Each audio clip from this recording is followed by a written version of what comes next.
คนดีขอให้โชคดีมีแฟนใหม่ตามสบายอายเฮ็ดดีมาคงบอกสนาหัวใจเจ้าจริงไปหาคนใหม่ป่าอายนั่งกินน้ำตา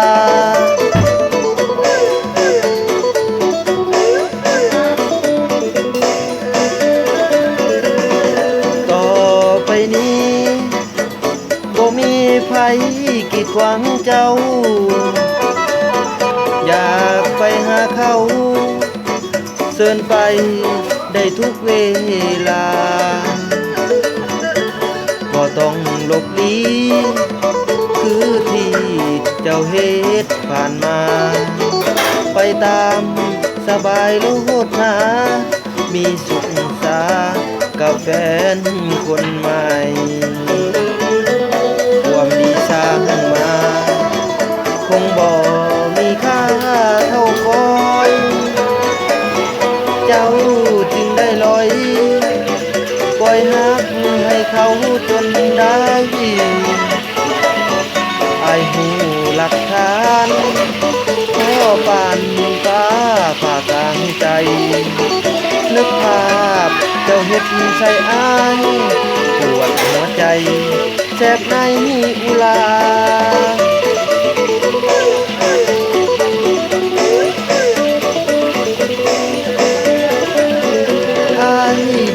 บ่พอขอลาก่อนเด้อคนดีความผิดครั้งนี้อ้ายขอแบกหักภาระขอบใจคืนวันสองเฮานั้นร่วมกันสร้างสาทุกสิ่งที่อ้ายหามา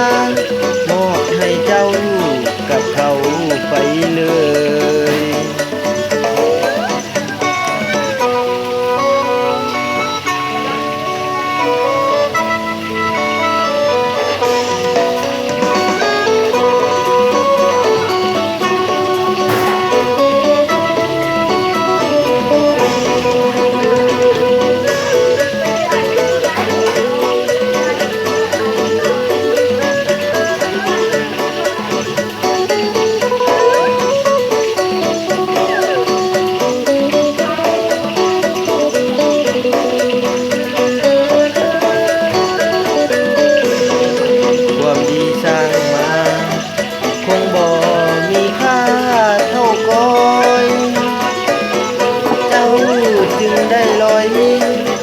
ปล่อยหักให้เขาจนได้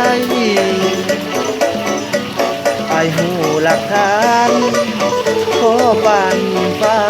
ผ่ากลางใจนึกภาพเจ้าเฮ็ดใส่อายปวดหัวใจแสบในอุลา